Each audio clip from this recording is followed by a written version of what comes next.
violencia contra las mujeres. Así es, mi querido Edgar. Fíjate que estamos en la antesala de la conmemoración del 25 de noviembre, ¿verdad? Recordando a las hermanas Mirabal, ¿no? Que fueron asesinadas por el dictador Trujillo, pues en 1960, debido a su activismo político, mi querido Edgar. Y pues creo que es una coyuntura en que todos nos tenemos que poner a reflexionar cuál es el estado de la violencia que están sufriendo las mujeres, pues a nivel mundial, mi querido Edgar, no solo en nuestro país. Sí, efectivamente, así es. Digo, se ha visibilizado afortunadamente, pero es algo que ha estado por siempre, que ha acompañado a la humanidad, pienso. Y en México, pues el caso es terrible, terrible lo que hemos visto, lo que hemos escuchado y la violencia que hemos sido testigos, la verdad, porque me atrevo a decir que hasta culturalmente está implícita, ¿no? Y pues en México está terrible, pero en el mundo no se escapa a la humanidad, a esto que hemos desarrollado, ¿no? En las sociedades, en todas las sociedades, no creo que haya una sociedad que se salve, Gaby. Así es, mi querido Edgar. Fíjate que además estos retrocesos han sido más visibles desde el COVID. Fíjate que paradójicamente, cuando la coyuntura del COVID que puso en la luz la violencia doméstica que millones de mujeres estaban viviendo y que se evidenció en esa coyuntura, pues también fue un contexto que favoreció que gobiernos autócratas, autoritarios, concentraran el poder y generaran una reversión a derechos ganados por muchas mujeres en el mundo, como en el caso de Afganistán, como en el caso de Irán, ¿verdad?, donde Afganistán regresan los talibanes y les prohíben a las mujeres salir incluso a los parques, Edgar.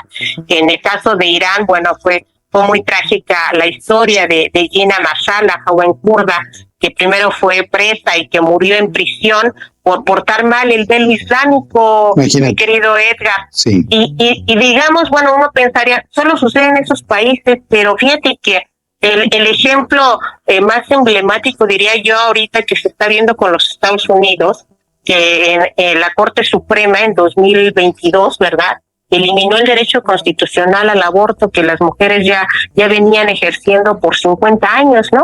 Por cual les dio un golpe a los derechos reproductivos de las mujeres así de tajo, ¿no? Y cito a Estados Unidos, Edgar, porque a raíz del triunfo reciente de Trump surgió un movimiento muy fuerte en redes sociales que es totalmente violento en contra de las mujeres, porque cuando se dio el fallo en Estados Unidos de la Corte Suprema, hubo un movimiento de las mujeres, obviamente, uno de los más fuertes, tenían como eslogan, mi cuerpo, mi elección, para decir, pues estos son mis derechos y yo decido. Sí. Y ahora que pasó la elección, en cuanto se nombra como ganadora Trump, surge un movimiento de jóvenes, varones, totalmente misógino en redes sociales, donde dicen, el nuevo eslogan es, tu cuerpo es mi elección. Sí, así de fuerte, mi querido Edgar, ¿no? Entonces, eso me parece inverosímil, y sobre todo cuando estamos hablando de un país que se jacta de ser protector de libertades y de derechos. Bueno, el tema es desde luego filosófico, es humano, es un tema muy complejo, ¿no?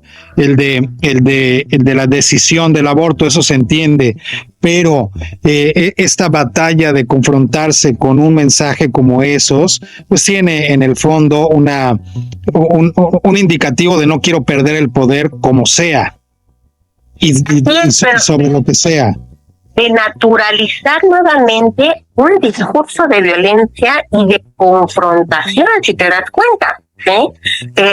Este movimiento, y te digo, a mí me llama mucho la atención y se me figura y lo posiciono como un tema muy grave, porque se naturaliza, se viraliza a través de 10 millones de cuentas, imagínate de lo que estamos hablando, de jóvenes, ¿sí? Sí. Y que además no solo lo realizaron en las redes sociales con el eslogan, sino se atrevieron a amenazar a chicas en las universidades diciendo que ahora ellos estaban de vuelta, ahora ellos tenían nuevamente el poder, y más aún, ahora están incluso hablando de que se derogue la enmienda 19 que consagra el derecho de las mujeres a votar. ¿Tú te imaginas de lo que estamos hablando, mi querido Edgar? No, por supuesto, sí, es el grupo conservador, es de alguna manera una supremacía moral, según esto, puesta así, y muy amenazante, ¿no? Pero México no está muy distante, hemos conocido casos aquí. Luciana Weiner ha documentado en su libro casos de mujeres que están purgando prisión por haber abortado, inclusive accidentalmente, ¿no? Casos terribles que hemos visto, y es una forma de violencia institucionalizada. Es una violencia institucionalizada contra la mujer, contra las niñas. Fíjate que el tema de las niñas, qué bueno que lo tocas, mi querido Edgar, porque efectivamente el tema del matrimonio infantil, ¿no? Así es. Todavía sigue en muchos países vigente, y que aunque en sus leyes, y ahora voy a este tema justo el de las leyes, aunque en las leyes se diga que no es permitido antes de los 18 años, como bien refería, el tema cultural sigue permitiendo que las niñas sean obligadas a casarse a los 12 años, a los 10 años, mi querido Edgar. Eso es muy grave.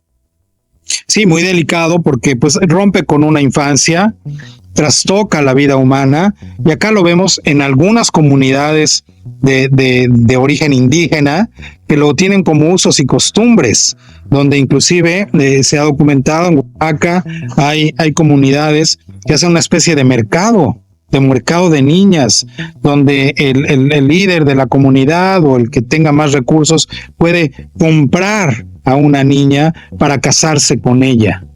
Y eso, pues, es a lo que me refiero, como una violencia institucionalizada, una violencia que inclusive está dentro de sus propias normas de usos y costumbres.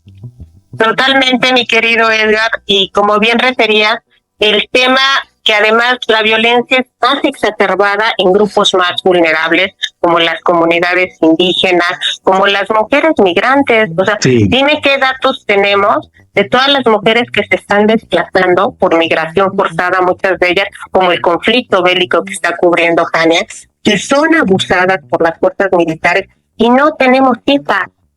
No hay manera de cuantificar cuántas mujeres están sufriendo abuso sexual y están sufriendo la muerte a manos de las fuerzas militares, porque eso no se documenta y es muy difícil comentar, mi querido Edgar. Por eso cada vez que se suscita un conflicto bélico, hay que destacar que las que más sufren por su condición ya de por sí vulnerable son las mujeres y las niñas.